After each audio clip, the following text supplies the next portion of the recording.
मेड़ में जश्न आज़ादी तकरीबन जो सिलसिलो जारी है। शहर के मुख्तलिफ खानगी सरकारी स्कूलों में आज़ादी तकरीब मुनक़िद कई वयूं। स्कूल इंतजामिया पारा तकरीबन दौरान शागिर्दाणनि विच में क़ौमी गीतन ते टेबलोज़ ऐं तकरीरी मुक़ाबला कराया विया।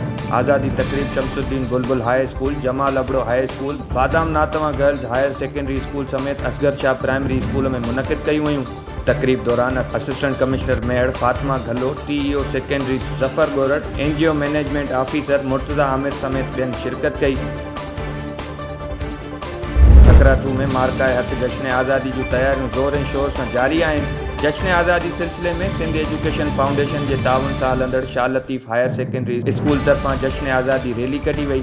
रैली में शागिर्दाणनि समेत उस्तादनि पारां वॾे अंग में शिरकत करे पाकिस्तान ज़िंदाबाद जी नारेबाज़ी कई वई। उन मौके ते उस्तादनि चयो त जश्न आज़ादी जूं तैयारियूं जारी आहिनि। पाक फ़ौज भारत के मुंह तोड़ जवाब ॾेई अवाम जूं दिलियूं खटे वरितियूं आहिनि। खानपुर में एयरगोट जमाल बोज़दार वासिन पारां कराची में हथियारबंदनि हथां क़त्ल थींदड़ 12 वरियनि जे नीगर जे क़ातिलनि जी गिरफ़्तारी लाइ एहतिजाजी मुज़ाहिरो कयो वियो। उन मौके ते नीगर जी माउ लतीफ़ा बोज़दार ऐं संदसि गरबातिन चयो त 25 ॾींहं गुज़रण बावजूद पुट अख़लाक़ बोज़दार जा क़ातिल गिरफ़्तार नाहिनि थिया। SSP घोटकी जी ऑफिस जा चकर काटे थकिजी पिया आहियूं।